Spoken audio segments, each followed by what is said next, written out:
Welcome back, dear viewers, and to shed more light on this issue, we are pleased to be joined over the phone by His Excellency Ambassador Gamal Baioumy, former Assistant Foreign Minister. Good afternoon, sir. Good afternoon, how are you? I'm fine, hope you are doing well. So, as you see, the Israeli escalation and targeting women and children on one hand, and attacking Israeli soldiers on the other hand. So, how do you see this recent development and the repercussions of killing Israeli soldiers? It is not to me. It is by all means. It is by all sorts of international law. It is a severe civil crime. And the International Court of Justice condemns the Israeli Prime Minister, and the International Court of Crime condemned him again. Even the local justice system in Israel itself is asking for his neck. So it is obvious. That's why when we went to the General Assembly of the United Nations, 154 countries voted with the Palestinian question. So it is quite obvious that it is a crime by all means, but those who are a sort of blind people, they see only their interest. And of course there are many parties who are interested in this war to continue. One of them is the Prime Minister of Israel, because his neck is there. Second, United States and the new president, who is biased to the Israeli question. Third is the industry of armament, because they are selling plenty of $1 billion in the area because of this civil war.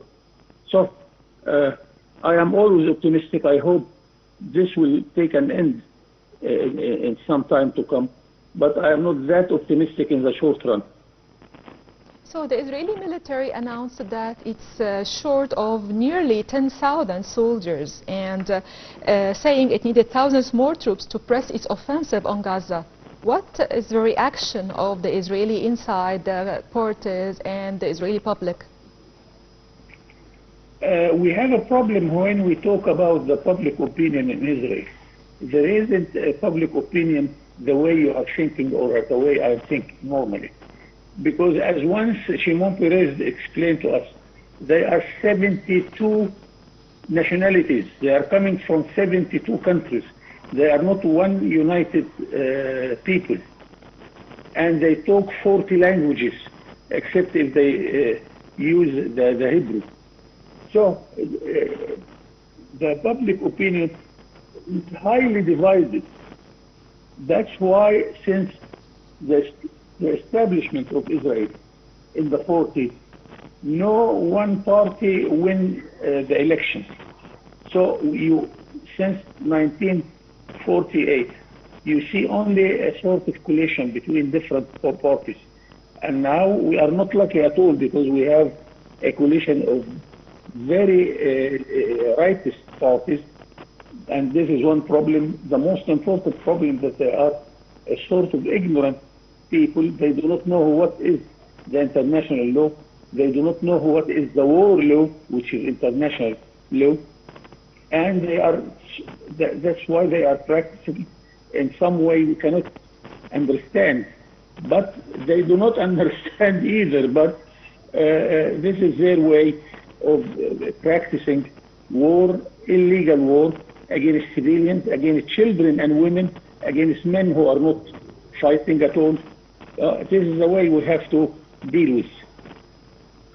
Your Excellency, in your opinion, do you see that Netanyahu is threatened, or to what extent he is threatened to be held accountable and before the ICC? He is already requested by the international law, and he cannot leave his country to any country which is a member of the International Court of Crime, because he will be immediately captured to go to prison. So it is quite clear. We do not need to talk too much about the position of the Prime Minister of Israel. We do not envy him at all. But we have to deal with this very silly situation. where we have a prime minister supported by the president of the largest country of the world, who is practicing war crimes after war crimes without any hesitance. Anyway, let us wait and see. And the good thing, really, I see in this disastrous situation is the Palestinian stand. The Palestinians are fighting against this aggression, and they stick to their land, although they are pushed to leave their land. They don't.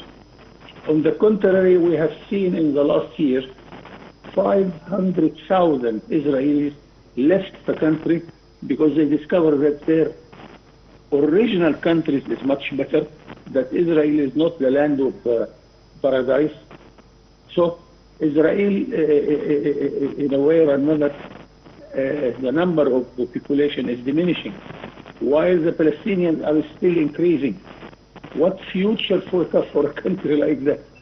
So take a breeze for 10 or 20 years. Israel and the Israeli problem will vanish by itself. So this Adha feast, the Palestinians are witnessing Al-Adha feast for the second year under the shadow of war. How do you see the humanitarian situation? I really, with all my heart, with the Palestinians, what can we say? We have to help them, and Egypt and the Egyptians, we never hesitate to help our brothers in Palestine. We have thousands of them, by the way, in Egypt, but we do not encourage them to migrate because it is their land, they have to stay there. The real weapon is their stand there. But we never hesitate to give whatever it takes to help our brothers in Palestine, especially in Gaza. This is the Egyptian position, and it will remain like that. This is a war where we lost thousands of Egyptian soldiers and officers because of this. And as our president, Sisi rightly said, that there isn't a family in Egypt without a victim for the war of Palestine. Your Excellency, in your opinion, to what extent is there a chance to reach a ceasefire soon? I am not optimistic here because when we went to the Security Council, really the whole world is amazed by the American veto. How dare you to say no to stop a war? As a matter of fact, technically, you can say yes with a condition, but to say no to a decision or proposal to stop the war, this is amazing. We haven't seen such a thing in our whole life. So we have a big stone there, a big problem with the position of the American and the American president especially. Thank you so much, Your Excellency, Ambassador Gamal Baioumy, former Assistant Foreign Minister.